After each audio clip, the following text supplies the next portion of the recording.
So Daniel Campos and I are having a conversation about therapist vulnerability.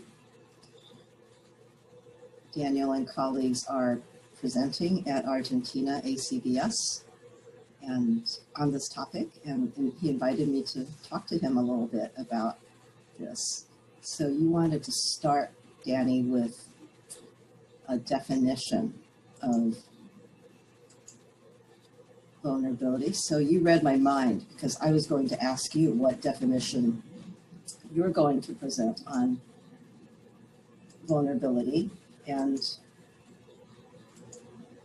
I'm going to tell you what I think my definition is, and you can tell me what you think. So I would say vulnerability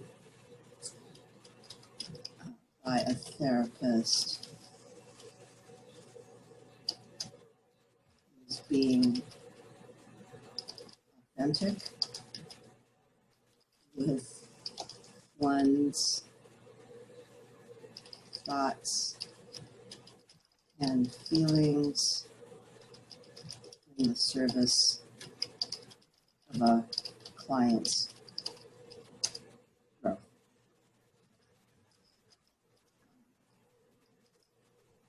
Actually, I would add to that when the outcome is uncertain. So when we don't know how the person we're talking to is going to respond. Because otherwise it doesn't feel vulnerable. Like if I were to say something to you that might feel vulnerable to other people, might feel vulnerable for me to express to other people, I know you're very accepting of me. I know you're very validating of me. So it feels less vulnerable for me to share deeply with you than with someone else who I don't know how they're going to react. They might reject me. So what do you think of that definition? I agree with the definition, because to work in favor of our clients is part of our ethics as psychologists. That's one thing. And also, it requires like a movement of courage, just to take a risk to express something that is difficult to experience, and we do it in order to maybe to connect with our clients, and also to help them to express their vulnerabilities. So you're agreeing with me. This might be a good definition. I just made it up. So answering your other questions, showing vulnerability could be a synonym of courage. You're saying it might be the same thing. To me, vulnerability is a component of courage, but I don't think it's a synonym. I don't think it's exactly the same thing, because courage is also doing something when the outcome is uncertain. And so in that way, vulnerability is courage in session. But I think that courage is broader than vulnerability, because you're being evocative in ways that bring, I think you're more specific about what you're wanting the other person to do sometimes, whereas vulnerability is more showing yourself, and there's a big overlap. So vulnerability is showing yourself in the service of your client's growth, and courage may be, you know how in the ACL chart, it's like it's focused, it could be really encouraging someone else to be vulnerable. So my answer to that is it can be a synonym, but the courage can be broader than simply being vulnerable. Courage can involve acting in ways that you're uncertain of the outcome and it feels scary, but it doesn't involve, it goes beyond just being authentic. It can be doing things that are important to you in terms of your values, but you may not. But you may not be expressing yourself in a way that other people are there in terms of interacting with you. I'm not sure how clear that is. That it's not exactly the same thing. That courage is broader. Mm-hmm.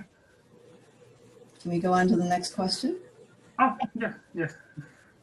Okay, the best ways to train vulnerable behaviors to serve our clients' best interests. I really like how you are focusing on the client's best interests, because that is a hallmark of FAP. It's like you're not just telling me, oh, I want to be vulnerable or I want my client to be vulnerable. You're really looking at what's in our client's best interest, and do they want to be vulnerable? Is this something they want to work on in therapy? So the first step is getting their agreement that this is something they want to work on, and helping them understand how it's in their best interest and when it might be good for them to be vulnerable and when it might not be helpful. But Danny, the best way I think to train anything is to use the 5 rules. Best way to train things in therapy is, so rule 1, you notice, so you get the client's agreement that, okay, I want to work on vulnerability. So you engage in the rules. Rule 1, you look at when they're being vulnerable and when they're not. Mm-hmm. So CRB1s would be not vulnerable. CRB2s would be they're being vulnerable. Rule 2, you want to evoke vulnerability. And you can do that by modeling vulnerability, by asking questions, by doing exercises that bring forth vulnerability. You can, and then rule 3 is naturally reinforcing vulnerability. So when they engage in vulnerability, to really show up with reinforcement that's powerful and authentic. And then rule 4, when you train anything, you're watching like what's working, what's not, and you can also ask, like, how was that when I was vulnerable with you? Or how was this when I asked you to be vulnerable? What was this like for you? And then rule 5 is making sure that they practice it in their daily lives, like generalizing, helping them generalize with homework that's relevant. Any questions about that? It made me remember when I have a client, I always have this question, is what this client needs from me, and what can I do to give it what he needs in this moment, right here and right now. I think that is related with what you said at the beginning about asking if, for example, he wants to work about working in with vulnerable behaviors. I think, and also this way of working about asking, do you want to work with this problem? I think it's like any natural interpersonal relationship. No? When you want to work or to have any kind of relationship with someone, you always make agreements. No? So I think that is also a part of the natural, no? Contingencies we work in session. I feel like you have a really good intuitive understanding of FAP, Danny. Oh, thank you. And the question about courage and vulnerability, I think I have a better understanding of it, because it implies not also show some vulnerability, but also work in my personal values and helping others to also work on its personal values. Yes. So what situations or behaviors are obstacles? Obstacles, another way of defining obstacles are therapist ones, T1s, and CRB ones, clients' problem behaviors. So what are your own obstacles in terms of teaching vulnerability? What are your own obstacles in terms of showing your own vulnerability? And then the client's obstacles, they would be the CRB ones that the client shows. Do they avoid? Do they, like, what are all the ways that they avoid learning about vulnerability? Those would show up as obstacles. Right? Do they not show up in session? Do they cancel after a vulnerable session? What those are the obstacles.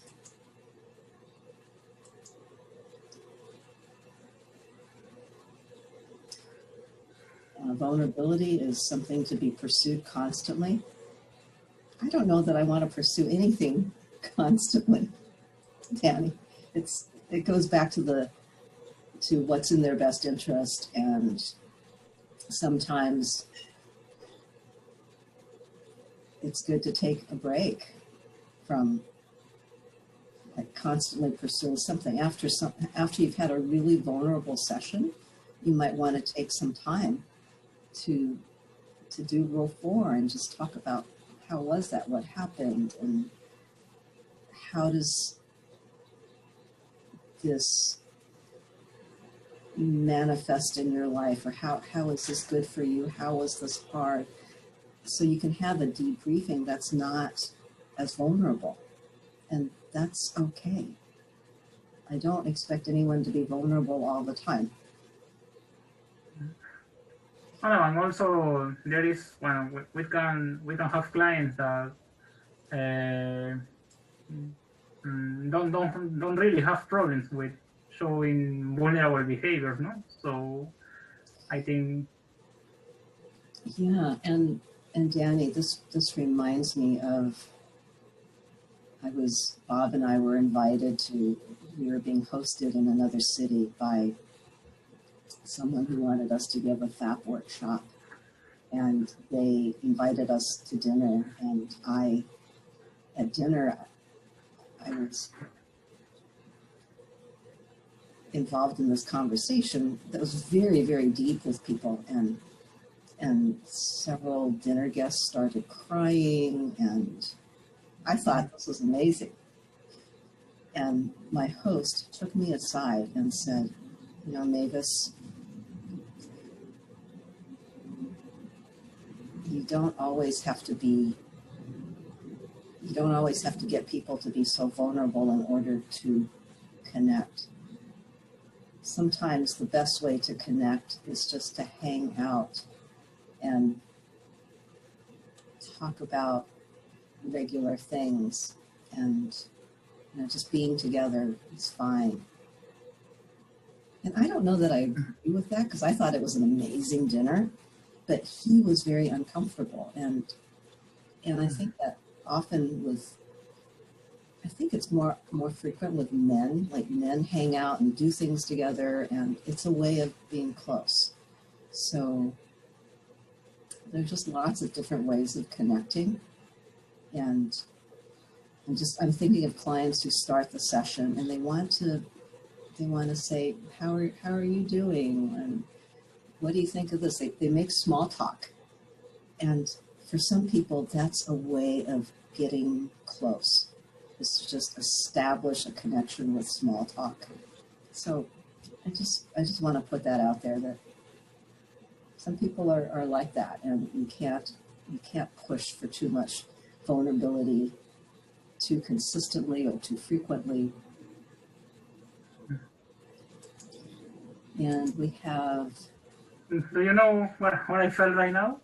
When you were telling me about this story with the dinner and your friends, I don't know, some way, I think this was a way of talking about something that had happened to you in the daily life, and I think that was like a very nice way of have like a warm conversation and just hearing to you, hearing something about your what happened in your life, no? And I think that what this exactly this was an example of what you were saying. And you reinforced me for it. Thank you. All the attention. You said, hey, that was really nice. I felt more connected to you. So one final question. Oh, yes. What's the future of FAP? Yeah. That's a big question. I'm glad you sent it to me early, because I've actually thought about it. And I think the analogy for me is like a universal language. I think there's a movement for like a universal sign language where everybody can just learn one language and speak to one another. And I would like the future of FAP. I want it to grow bigger and stronger and have more of a following, but eventually I don't want 200 separate therapies. I want there to be like one universal therapy that gets tailored to whoever is seeking therapy, so that FAP is just part of the therapy. It's not a separate therapy. It's like you focus, it's just understood that the therapy relationship between the therapist and client is what's most important in growth, and that it's taught as part of therapy, that these principles that are part of FAP isn't just FAP, but it's in all therapies. And that's where I would like it to go. I think maybe this is related with the ACL movement. Like we are trying to expand these principles to everyone in the world, and that's why I was happy that I could join 2 countries, like Peru and Colombia, in this project. And I don't know, the last time I did this last meetup, I felt that when, even though we didn't know each other, we were from different countries, I felt that we really we were talking the same language there. And I really would like to join more countries and to see what happened. Maybe what can we share? What we have in common as humans in there. That's why I went to try this in this interpersonal lab. what we have in common as humans, yes, our common humanity. I appreciate your deep intuitive understanding of both FAP and ACL, and I feel so blessed that you're part of this ACL movement and that you're interested in FAP, and thank you for having this conversation with me. Thank you for inviting me to talk to you. Oh, and thank you too for having this big idea of ACL. I really would like to continue in that. Thanks, Daniel. Thank you, Mavis.